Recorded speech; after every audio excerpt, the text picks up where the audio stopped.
Coucou mes loulous, alors aujourd'hui nous allons traiter de la question comment prendre soin de sa peau le matin au lever. Donc nous allons juste continuer la procédure, comment prendre soin de sa peau. La dernière fois nous avons traité de la question comment prendre soin de sa peau pour que la peau soit éclatante. Nous avons vu comment prendre soin de sa peau le soir lorsqu'on rentre du boulot. Et là nous allons traiter de la question comment prendre soin de sa peau le matin au lever.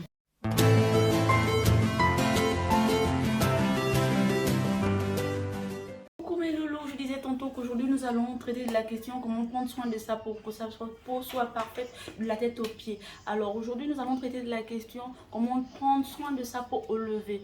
Nous supposons que le matin vous vous êtes réveillé à plein pied.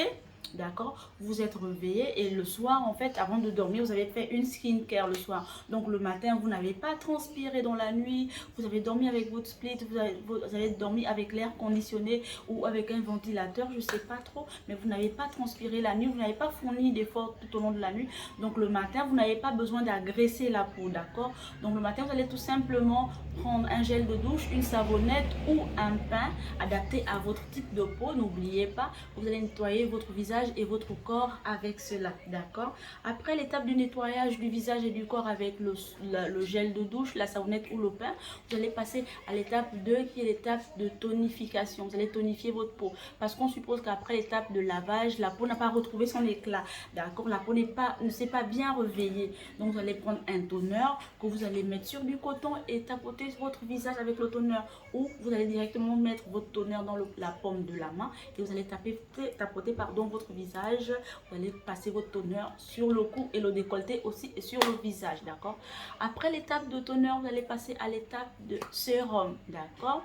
Il est très important, passer l'âge de 25 ans, d'intégrer les sérums dans sa skincare, que ce soit la skincare day, que ce soit la skincare night. Il est important de passer l'âge de 25 ans, d'intégrer le sérum dans sa skincare, je disais tantôt.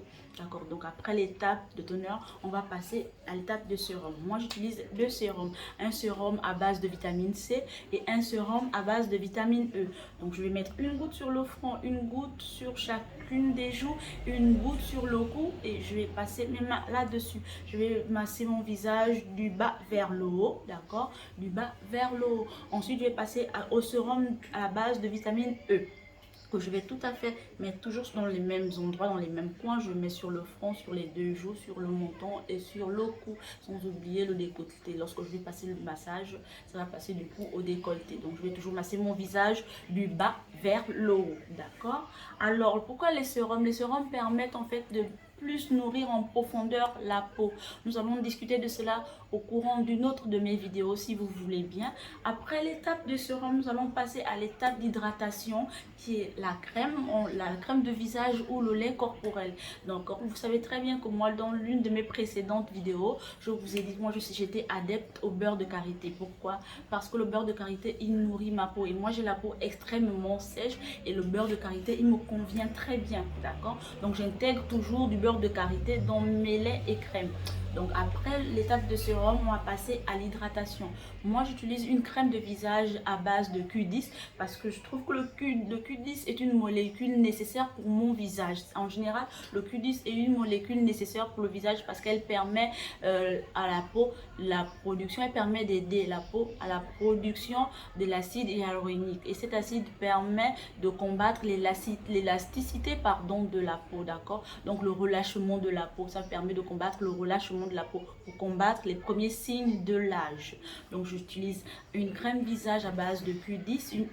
Q10 c'est on va dire une molécule énergisante qui produit de l'acide hyaluronique, d'accord. Après la crème du visage et après avoir passé mon lait corporel sur le corps, je passe à la dernière étape qui souvent en Afrique on néglige cela, je ne sais trop pourquoi, alors que nous sommes dans une zone tropicale, une zone un peu chaude. Nous avons beaucoup de bains de soleil ici. Donc il est nécessaire pour nous de toujours protéger la peau avec un écran solaire, s'il vous plaît. Il est obligatoire d'intégrer dans votre routine dans vos soins jour, un écran solaire. Alors mes loulous, comme je disais tantôt, qu'il est plus qu'impératif d'intégrer une crème solaire dans sa dernière routine de skincare jour. Parce que la crème solaire vous permettra de combattre les UVB, les rayons solaires UVB, vous permettra de combattre les rayons solaires UVA. Parce que ces rayons solaires, lorsqu'ils sont directement en contact avec votre peau, détruisent votre épiderme, peuvent vous causer des cancers, peuvent vous donner des éruptions cutanées, des boutons, peuvent vous donner des hyperpigmentations et peut vous décolorer en même temps le visage. Donc, il est très important d'appliquer après toute la skincare du jour, appliquer un écran solaire sur le visage avant de commencer son étape de maquillage par exemple, d'accord? Donc il est très important d'intégrer dans sa routine l'étape de crème solaire, s'il vous plaît. Alors ce sera tout pour aujourd'hui mes loulous. Je vous attends pour ma prochaine vidéo. Si vous avez aimé celle-là, prière de vous abonner et de laisser un petit pouce pour dire que vous avez aimé ma vidéo. Merci.